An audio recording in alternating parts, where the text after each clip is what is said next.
niba ufite imashini ukaba ufite internet wagakwiye kuba urimo gukorera amafaranga.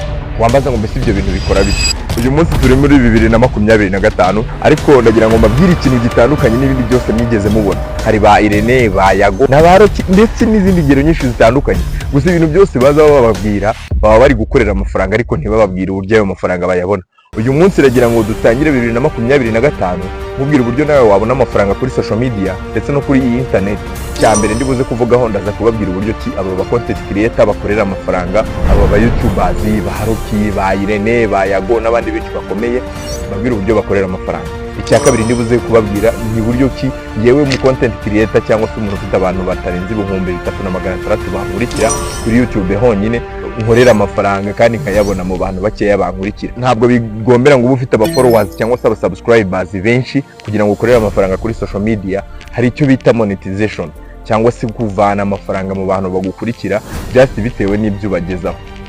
Ndaza kubereka uburyo ugomba gukora icyo bita digital product cyangwa se ukaba wakora igitabo cyangwa se ikindi kintu cyari cyo cyose rubanda bakeneye kugira ngo ibibazo byabo bikemuke, noneho nabo bakwishyura amafaranga.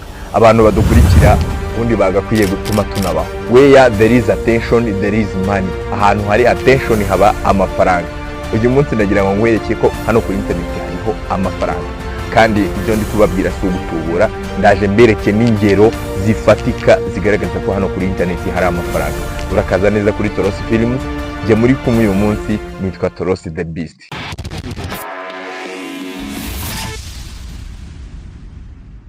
Mwanzanira icyo kunywa nkabanze nkiciye icyaka. Thank you kabosi. Bari kumwe n'umupampe wanje. Reka dutangire tuvuga uburyo ki abantu ba content creators binjiza amafaranga. Reka duhere ku bantu ku ngero zifatika kandi zinjiza amafaranga badashingiye ku bikoresho. Reka tuvuge urugero nka Roki. Roki ni umu content creator, ikintu akora ni ikintu kimwe, afata ifoto akayishyira kuri ya audio yakoze, ubundi akabihuza agakoramo video agashyira kuri YouTube twe tukayireba. Agira views zitari munsi y'100 ku munsi. Uza amafaranga yaba yinjiza ku munsi ni amadolari hagati ya 250 n'amadolari 400. Ayo mafaranga uragira ngo ni makeya. Mu gihe bishyize ku gihe cy'ukwezi usanga yinjiza hagati ya miliyoni 9 na miliyoni 20. Ibyo bintu ntago ndi kubibeshya, nabirebye bikuye ku rubuga rwitwa Viewstats. Ariko si we wenyine, hari n'abandi bantu benshi. Hari uwo bita Kiramani, murabizi ko mu nkuru yavuga ko yatangiye akorera abanyakso, ariko ubu ngubu bahageze afite imodoka ya miliyoni zirenga 60 yiguriye mu mafaranga ye hatari mu ideni rye n'umuntu wari we wese. Nubanga ayo mafaranga ahantu yayakuye nta n'ahandi, kubera ko ikintu akora ari ugukina filime no gukina comedy.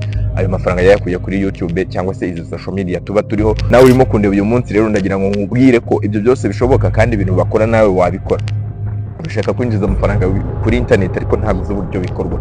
Ushobora kuba ukeneye kugira ngo ubone amafaranga ariko ntabwo uzi uburyo wayabona. Ndakubwira ngo wowe icyo ugomba gukora uyu munsi 2025 ni umwaka w'impinduka. Tugiye gukoramo ibintu bitandukanye n'ibyo mwigeze mubona. Ngira nta nubwo nshaka kuza mbabwira ngo amafaranga araboneka ntabereka uburyo aboneka. Ndaje mbabwira ariko mbereka n'ibikorwa. Icyambere tugiye guheraho ndagira ngo mbabwire ko kuri umusozo w'iyi video, nitugera ku musozo w'iyi video ndaza kukwereka blueprint cyangwa se ibanga nakoresheje nyirizina. Ariko niba wumva utiteguye cyangwa se uzanywe no kumva amatiku cyangwa uje kumva ngiye kuvuga umuntu runaka, wigendere rwose. Nushake urekeraho no kureba iyi video, kuko twebwe kuri YouTube channel ntabwo tuzigira tuvuga amatiku cyangwa tugire uwo dusebanya nawe. Oya, twebwe ahangaha kuri iyi YouTube channel tuzajya tuvuga ibintu byubaka, ariko tunabereka ingero. Ndashaka ngo tuvuge kandi dukora ibikorwa byinshi amagambo makeya, sibyo? Niba wumva rero ushaka kujya kureba hantu barimo gusebanya, ushaka kumva hantu bari kuvuga abantu runaka, ushaka kujya kumva abantu bavuga ibindi wayobye. Ahangaha ntabwo ariho ugomba kuburi. Ariko wowe urimo kundeba aka kanya unyitegereza, bivuze ko ufite icyo ushaka. Twese nk'abantu b'abagabo, abasore, abakobwa, urubyiruko, abakecuru n'abasaza, icyo dushaka ni amafaranga. Ni ikintu gifite agaciro kiduhindurira ubuzima bukava mu buzima bubi tujya mu buzima bwiza. Nicyo kintu twese dushaka nyirizina. Aha hantu wageze rero niho ugomba kuburi. Ndagusaba wowe ngo unize ubwonko, unize igihe, unize umwanya. Iminota mikeya cyane ngiye gukoresha uzahungukamo ikintu gikomeye kandi kizaguhindurira ubuzima. Sinone gusa sinejo, kuko nejo nzaza guha ibindi. Niwumva udasobanukiwe gusobanurire n'ibindi, ariko nankwereke n'urugero, kuko twewe twiga ibyo dukora, turakora tukiga. Niba ufite imashini ukaba ufite interineti, wagakwiye kuba urimo gukorera amafaranga. Wambaza ngo mbese ibyo bintu bikora bite? Ibyo ndi kukubwira ni ubuzima mbamo, kandi ngira n'amahirwe y'uko ababyeyi banjye bankurikira kuri iyi YouTube channel. Mfite papa unkurikira, ni umufana wanjye, arankurikira umunsi ku munsi kandi azi neza ko ibyo ndi kuvuga ari ubuzima mbamo. Si ibyo byonyine, n'ahantu mba abantu bose barabizi ko ubuzima mbamo ari ubwa interineti, kandi interineti irantunze. So kubabeshya rero, ariko iyo ufite interineti ukagira na computer, ugomba kuba umukire kandi ukagira amafaranga. Ariko uribaza impamvu umukuru w'igihugu, perezida wacu Paul Kagame, yifashe agashyira ingufu mu kubaka interineti ifite ingufu kandi yihuse, yarangiza agashyiraho n'amahirwe y'uburyo bagabanya igiciro cya telefone kugira ngo buri wese agire access kuri smartphone, ajya areba amakuru atandukanye kuri YouTube, social media zitandukanye, Facebook, Twitter n'izindi nyinshi, ajya gukurikirana amakuru. Uzi impamvu? Nuko nawe azi neza ibanga riri muri internet. Bro cyangwa se sister urimo kundeba aka kanya, nagira ngo nkubwire ko u Rwanda niba muruzi neza ntabwo rukora ku nyanja ngo rube rwabona ibicuruzwa ku buryo buhendutse. Oya, abantu badukurikira bari muri Kenya murabizi ko ibintu byaturutse ku nyanja biba bihendutse bitewe n'uko biba byavuye mu Burayi cyangwa se muri Aziya cyangwa muri Amerika bikagera ku mwaro direct biciye mu mazi, kuko inzira y'amazi ihendutse. Abantu batuye muri Kenya usanga bagura ibintu ku rwego ruhendutse ugereranyije natwe. Noneho twewe kubera ko tuba dutuye ahantu hatari ku mwaro cyangwa se ku nyanja, tudakora ku nyanja, ibintu byose tugura biba bihenze. Uretse n'ibyo, hari icyo bita resources. Twewe nk'abanyarwanda ntabwo dufite amabuye y'agaciro cyangwa se ikindi kintu cyose cyaduhereza amafaranga mu buryo bwihuse. Urugero nko muri Kongo, nimureba uburyo babayeho. Muri Kongo ahora y'intambara n'ibibazo, ariko ibyo bibazo biterwa n'ubwo bafite umutungo kamere. Ibyo rero kuba bafite umutungo kamere, birashoboka ko umuntu ashobora kuwukoresha agakira, ndetse n'isi yose ishobora kungukira muri uwo mutungo bitewe n'uko Kongo ikize. Ariko twebwe abanyarwanda nta mutungo kamere dufite. Icya kabiri, ibi ntabwo dukora ku nyanja. Icya gatatu, nta yandi mahirwe namwe yo kuduteza imbere uretse interineti. Uyu munsi nibwo nagira ngo tuganire, mbabwire ko hari abanyarwanda bakijijwe na interineti gusa. Niba Roki ashobora gukorera miliyoni 9, Kiramani agakorera miliyoni 20 ku kwezi, ntabwo ari ku munsi cyangwa se ku mwaka, ku kwezi agakorera miliyoni 20 azikuye kuri interineti gusa. Ugire se ngo ibintu ari gukora ni ibintu birenze. Ibyo yakoresheje nuko yashyizeho umwete, agahindura imyumvire ye na mindset ye, yumva ko agomba gukorera amafaranga. Wenda nagira ngo mbabwire ko iyi YouTube channel yanjye nashyizeho video, wenda nanayireba muri ndaza kuyisharinga hano muyirebe kuri screen. Ni video nabashije ku uploadinga, igira views zirenga 25,000, ariko nsanga yinjeje amayero 13 n'igice mu gihe nta nubwo ari igihe kinini, ariko views niba ari 25,000 nkaba mfite amayero arenga 13. Amayero no yashyira mu manyarwanda ni 2,015. Urumva? Ni 2,015. Ayo mafaranga nayabonye kuri video nakuye ahandi nyishyira kuri YouTube gusa, kirahariya kuko YouTube channel yangira monetize, inyinjiriza amafaranga. Ni ikigaragaza ko n'ahandi yahava.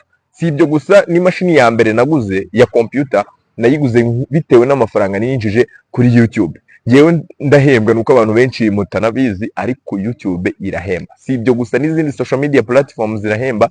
Ariko icyo nshaka kubabwira muri uyu munsi ni gute nabona amafaranga kuri internet. Ntabwo ari YouTube gusa yonyine wayakuraho, ushobora no gukora icyo bita digital products nk'uko nabibasezeranyije, nabwo ukabona amafaranga.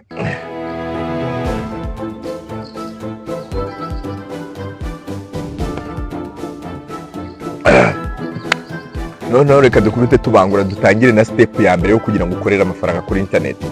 Muri aka kanya reka mvuge ko wowe urimo kundeba aka kanya ushobora kuba winjiza amafaranga atarenze 1,000 ku kwezi.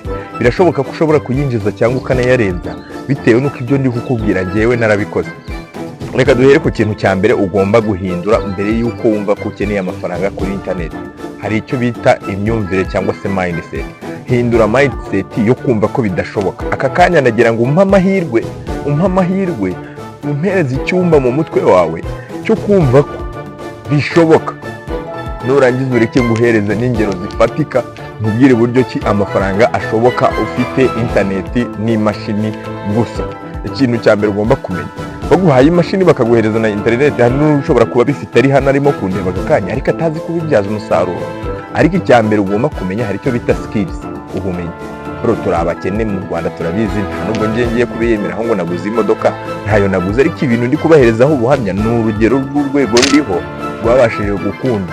Niba byarakunze birashoboka ko n'ibindi bizakunda, kandi ndabona ko icyerekezo nganamo bizacamo. Ndashaka kugira ngo nkorere amafaranga kuri internet, nzabibereka aha ngaha kuri YouTube. Ngewe ntabwo njya mbeshya, nta nubwo nyaca ibintu iruhande, ku bantu bankurikira barabizi neza. Nzabibereka mu birebe mu bibone.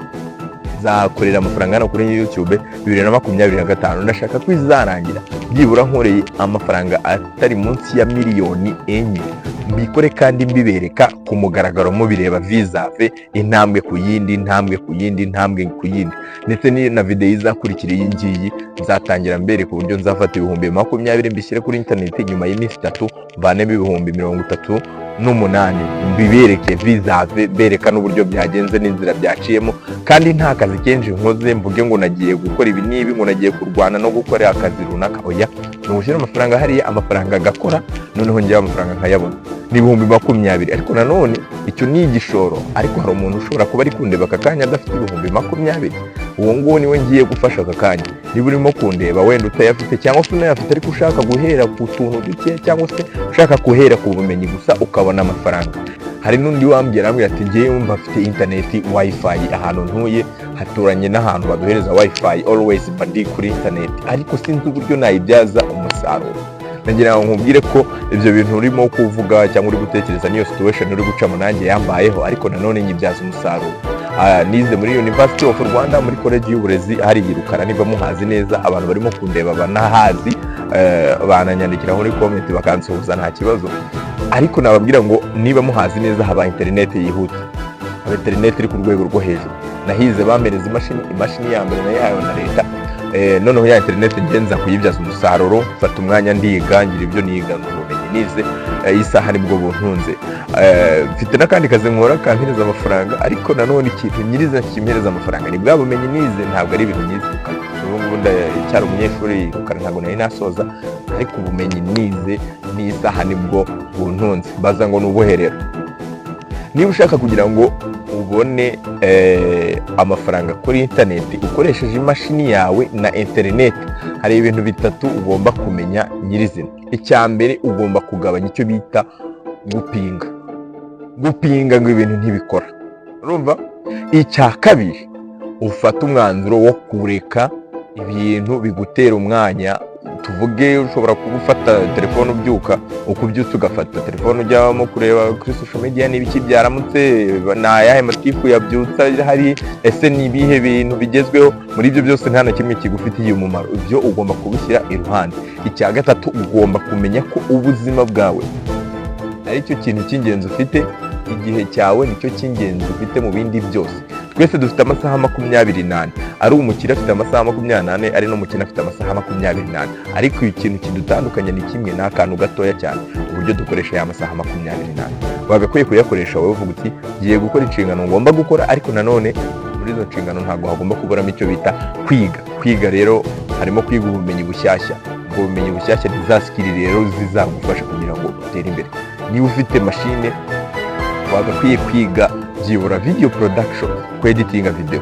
Yewe ubwanjye ni ibintu nsanzwe nkora, abantu munkurikira murabizi neza ko ndi cameraman, ndabikora. Ariko nubwo mbikora nkaba nshobora kujya gufata ubukwe bw'abageni, ngakora ibikorwa bitandukanye. Hari n'abantu bansaba service yo kugira ngo mbeditingira amavideo yabo bakoze. Hari abakameramani benshi dukorana, ariko batazi kweditinga amavideo yabo. Ya mashini ubwayo ndayikoresha gusa, narangiza nkabahereza video, nkabankoreye amafaranga mu buryo bunyoroheye, kubera ko mfite imashini ariko nta internet, kandi nabikoze mbonye amafaranga. Hari aba YouTubers benshi cyangwa se aba content creators benshi bari hano mu Rwanda, ari nabo hanze njya nkorera amatambone kuri YouTube. Tuvuge nize photography, niyigisha Photoshop, nta hantu nagiye kuyatendinga ngo nyige, ni ibintu nakoresheje imashini na ya internet, niga uburyo bakora ifoto. Ndangije bitewe nuko nanjye mfite YouTube channel nshishaho ibintu byanjye buri munsi ku munsi, nkabya uploadingaho. Nagiye nkora icyo bita thumbnail zanjye ku giti cyanjye kuri YouTube yanjye. Abantu benshi bagenda bazikunda, baravuga ati se gukora thumbnail neza natwe wadukorera. Hari abantu baba mu Rwanda, hari n'ababa hanze, bajya bagira utya bakampamagara bati ese ntabwo wadukorera thumbnail. Ndazikora bakanyishyura, baza ngo banyishyura amafaranga makeya, se nta nubwo ari makeya, kandi ibintu nkoresha ni ibintu bisanzwe, ni utuntu tworoshye. weho ndaza kuguhereza utuntu ugomba kumenya byibura uyu munsi. ndashaka ngo iyi video uyirangize uvuga uti nkuyemo ikintu afazari kizima ngiye najya gutangiriraho nkabasha kubona amafaranga kuri internet. Bro, ntabwo ndi gusikaminga hano, ndagira ngo ubyumve neza. niyo mpamvu narakubwiye ngo ureke ikintu bita arrogance cyangwa gupinga ko ibintu ndimo kuvuga ari ukubeshya. nta kinyoma kirimo. n'aba youtubers bandi bakomeye bashobora kuba bandeba uyu munsi, kuko hari nabo dukorana bareba ibiganiro byanjye, rimwe na rimwe bakambwira ngo ibintu ukora wewe biba biri ku rundi rwego, nabo ubwabo bagahenza, nabo barankurikira uyu munsi. ntago ndi kubeshya kuko nzi neza ko nabo bankurikira. wenda ndamutse mfite izina rikomeye bazanampinyuza bavuga ati uriya mwana yatangiye atubeshya. oya, hari aba content creators benshi nkorera amatambonaire bayashyira kuri YouTube channel zabo, ibintu bigakunda, abo banyishyura amafaranga bavuye kuri internet, kuko ntabwo njya mpura n'ibyo byabamare ngo duhore face to face. Justin online aranyandikira kuri Instagram cyangwa se kuri TikTok, ambwira ati ngiye nkora thumbnail imeze gutya, ampereze idea y'icyo ashaka, nanjye ngende nkoreshe za skills zanjye nize kuri internet, ndangize nshyire hariya mbona amafaranga. ntabwo mbayeho nabi, simfite n'ibyamirenge ngo mvuge ngo mfite ahandi nagezeho ikirenga, ariko nanone nabonye ko ibintu bishoboka. ushobora kuba ufite imashini ugatangira ugakora akazi ukabaho, ukabyaza ya mashini yawe amafaranga. si imashini gusa, ushobora no kuba ufite telefone irahagije. reka nguhereze urugero rw'ikintu gifatika ugomba kumenya. 2024 mu kwezi kwa gatatu nafunguye Facebook page, ndangije ntangira gufata videos. nari mfite kano telefone kamwe, kano kagura 2020, niko nahereyeho. kano kamwe ka Itel ndagafata, ntangira kugakoresha ira microphone yako, ndarecordinga sound, nkajya nkora icyo bita voice over, nkafata videos nkazishyira kuri Facebook. videos zarengeje miliyoni zirenga 10, 15 miliyoni 20. ntabwo ibyo ndi kukubwira ari ukubeshya. nushaka ko wandike kuri Facebook wandikemo ngo Torosi Films, uragenda usange izo videos zirahari, nunazireba urebe n'igihe zabaye uploaded bwa mbere, urasanga ari igihe gitoya cyane gishoboka. ubu mfite abantu barenga 80,000 bankurikira aho ngaho. si ibyo byonyine wambaza ngo mbese amafaranga nakoreyeyo urayazi? ntabwo nakoreyeyo amafaranga menshi, ariko nanone makeya nahakoreye urayazi, ariko narayahakoreye. icyambere ugomba kumenya nuko tuvuge niba nshobora kuza nkamamaza video igurisha wenda agatabo, hari udutabo nyacuruza twa regular na irregular verbs, ngira urutya nkatwamamaza aho ngaho kuri Facebook. abantu bari aho ngaho bitewe nuko njya bahereza videos entertaining, bakavuga bati aka gatabo se twakagura ngahe, bakambwira nkabaca amafaranga, bakagira utya bakabona online bakakagura. icyo gihe se niba bampaye amafaranga ku kintu na creatinze rimwe, ni ikintu nakoze inshuro imwe gusa, nkabahereza kari soft, bampereza amafaranga. nuvuga ngo ikintu nagikoze rimwe, ariko ngicuruza inshuro zose. n'ubu ngubu umuntu wese waba agashaka yananyandikira, ndashyiraho contact aho ngaho muri description. mugurisha gatabo karimo icyongereza, igifaransa n'ikinyarwanda, ariko gashobora kuba gakemura ikibazo cy'uko umuntu utumva ururimi rw'icyongereza yarwumva neza, utumva igifaransa yacyumva neza, uzi ikinyarwanda ariko utazi izindi ndimi, uburyo ugomba kubimenya.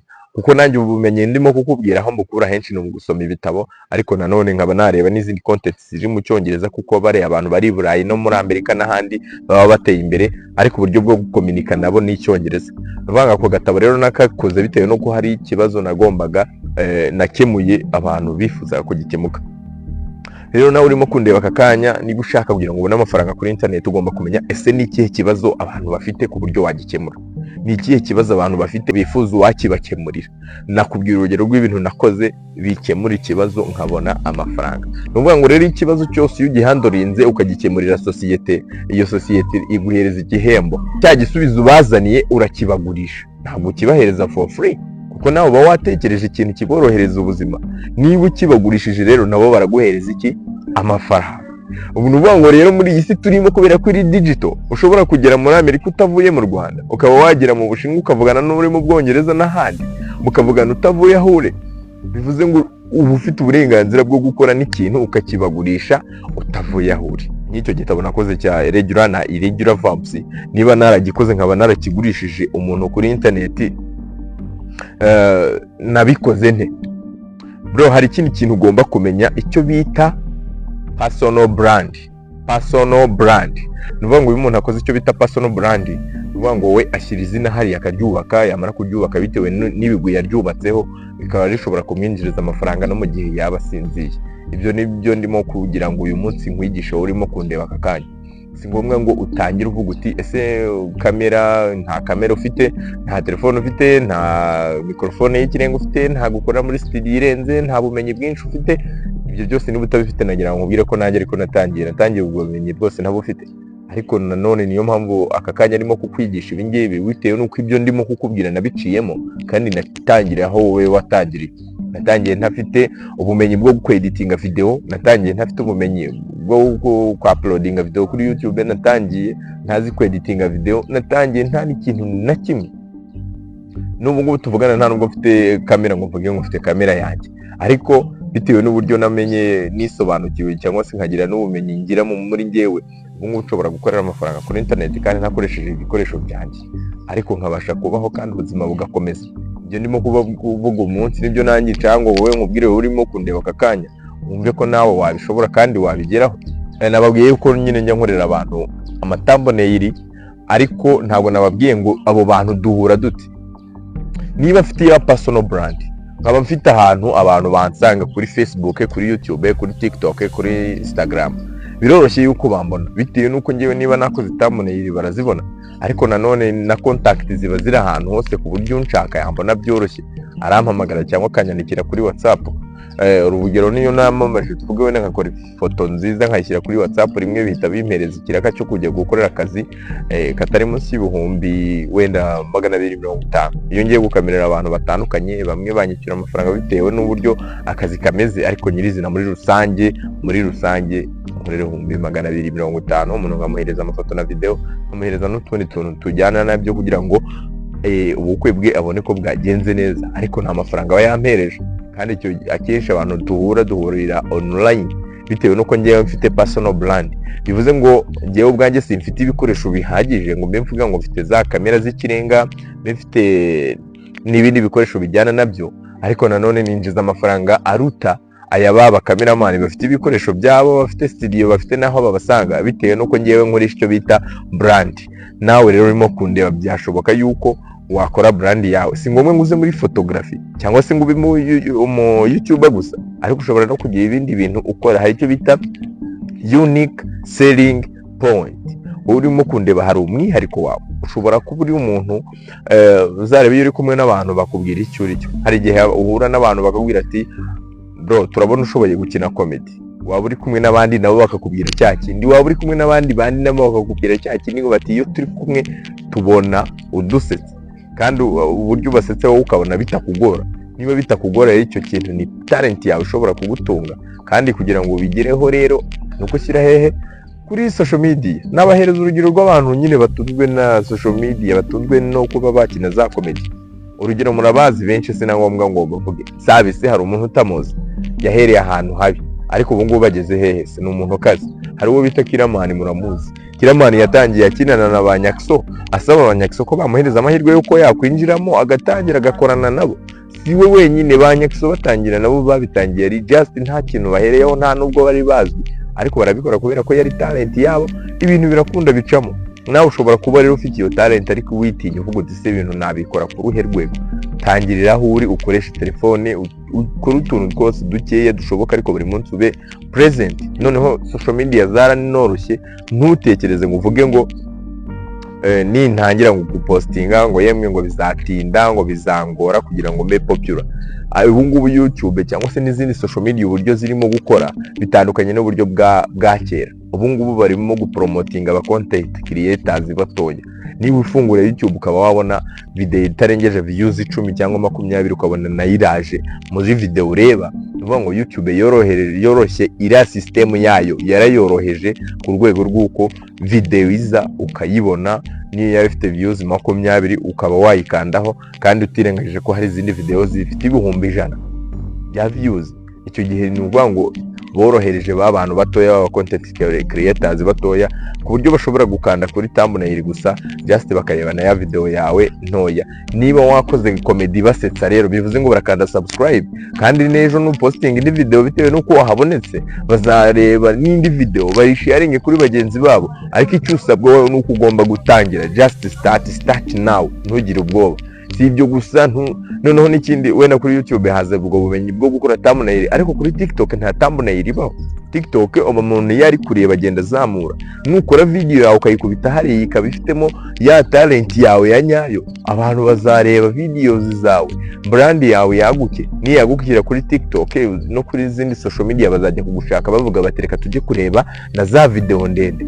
Saho honyine gusa, no kuri Instagram naho nuko hari icyo bita Reels, no kuri Facebook zirahari. Ayo ni amahirwe ufite abandi badafite. Kuba abantu bakurikira YouTube channel yanjye, ndashaka yuko bibagirira umumaro. Wowe icyambere ugomba kumenya nuko utakeneye ibikoresho byinshi kugira ngo utangire ukore brand yawe. Ikindi ugomba kumenya, abo content creators bakomeye, tuvuge wenda ba Rocky, ba Sabe, bande bagira utyo bakamamariza abantu. Ba Ismail Mwanafunzi mujya mwumva bagira utyo bagatumikira abantu babamamariza ibikorwa byabo. Wakwibaza ngo babiterwa n'iki? Bamaze kubaka icyo bita personal brand, bamaze kubaka izina ku buryo iyo wumvishe ngo Ismail Mwanafunzi, ikintu cyose agiye kukubwira uhita utega amatwi cyari cyo, ukawumva neza cyari cyo. Niba ari ikintu bagiye kukugurisha, uravuga ngo ubwo ari Ismail Mwanafunzi uri kukivuga, azi neza ko iki kintu kizewe, ajya kukivuga bamwishyuye kare, yajya kugipostinga kuri YouTube ikamwishyura, noneho agakomeza n'ubuzima busanzwe kandi yinjiza amafaranga mu buryo bubiri, ari iki kintu yakoze ari kimwe. Nuvuga ngo yubatse personal brand. Nawe rero urimo kundeba aka kanya, birashoboka ko wakorera personal brand yawe ikakwinjiriza amafaranga. Byo urimo kubibabwira aha ngaha, mfite abafollowers bakeya batangana n'aba Ismail Mwanafunzi cyangwa se Rocky cyangwa n'undi muntu wari we wese, singanya na ba Red Blue JD izina, ariko byibura ku rwego rwanjye hari amafaranga ninjiza aturutse ku bantu bandeba. Niba nshobora kuba nkora ibikorwa hano bitandukanye, harimo kwamamaza, hari abantu njya nkorera ama videos yo kwamamaza bakameza 50,000 cyangwa se 100,000. Ngiye nkajya hara muri studio nk'abarecordingira akajingo kanje nkagashyira hariya, bitewe n'uburyo bumvishe ryajwi ryanjye abantu benshi bamaze kurimenyera. N'amafaranga nkura kuri internet, kuko duhuzwa na internet, nicyo kintu cya mbere kiduhuza. Aho ngaho mba mpakoreye amafaranga. Si ibyo byonyine, wenda n'urugero rurahari narazibabwiye nyinshi. Niba narakoranye wenda n'ikigo gikomeye cya mbere nakoranye nacyo kikananyishyura amafaranga meza agaragara, ni Gabiro High School. Hari na video iri aho ngaho muri description igaragaza uburyo ki namamarije Gabiro High School, kandi nabo bagize umusaruro ukomeye. Gabiro High School banyishyuye neza, turakorana. Amafaranga banyishyuye ni ufata umubare wari wo wose ushaka, inyuma wongeraho amazeru byibura 5. Amazeru byibura 5 ni muri iyo range aho ngaho. Urumva ni hagati y'ibihumbi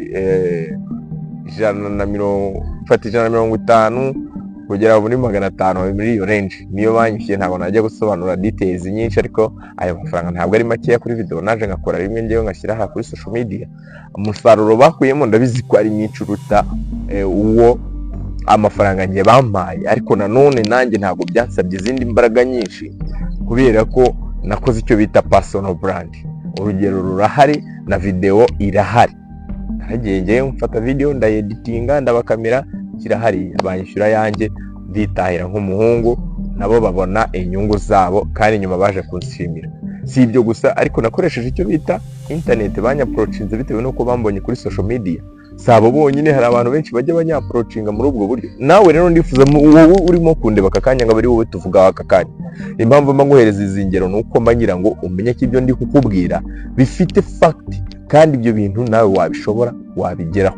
Nuvuga ngo mu ncamake iyi 2025 tugiye gutangira, ngiye kuza mbabwira ibikorwa apana amagambo, kandi ibyo mbabwira mbishyira mu ngiro kugira ngo namwe mubonaho muhera. Ubu urimo kundeba wibaza ngo kuri internet nahakura 10,000 mu gihe wenda cy'umunsi, ibyo bintu birashoboka. Ndaje ngo mbikwereke yuko ibyo bintu bishoboka. By'umwihariko ngiye birambabaza iyo mbona wenda nk'abashiki bacu baza bakatureba, ugasanga rimwe na rimwe wenda bagiye kujya gukura abasore just bakavuga bati nta mafaranga dufite, ariko tugira abasore bagira amafaranga, reka tubakura amafaranga.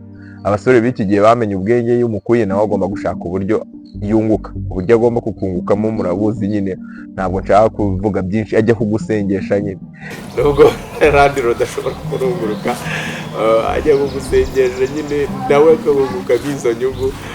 Ku batazi ibyo mvuze nyine nuko wenda bataba kuri iyi mihanda, ariko nagira ngo mbabwire yuko ibyo bitagakwiye kubaho, umuntu ajya kugusengesha bitewe n'uko wamukuye, nawe wagakwiye gukorera amafaranga kuri interineti kandi wibereye mu rugo.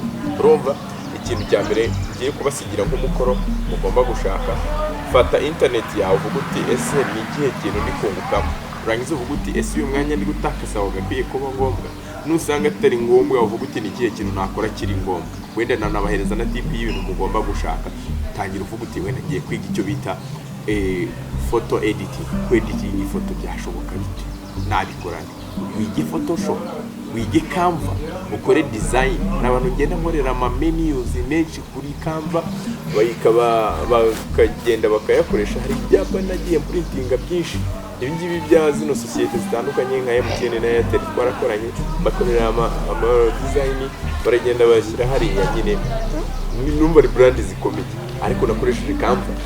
Noneho wenda video y'ubutaha munyandikiraho muri comment n'icyo mushaka ko tuzavugaho nyirizina, mbigisha skills specific muri izo skills zose nabasangije, tuzagikore live nibereke cyari cyo, kugira ngo iyi 2025 tuyitangire dufite isuku kandi twiga ibintu bifite gahunda, kugira ngo ejo n'ejo bundi tubone amafaranga. Rero bitewe n'uko umwanya wanjye ari mukeya, yagiye kujya gukora ibindi bikorwa bitandukanye, reka bararikire ko mugomba gukurikira indi video muzabona ku wa kabiri nayo itandukanye n'iyingiyi, ariko izazibereka stage ya kabiri, mbabwira mu bimwe muri bya bindi nababwiye, uburyo mbishyira mu bikorwa kuva ku ntangiriro kugeza bitanze amafaranga abakiriya bakanyishyura.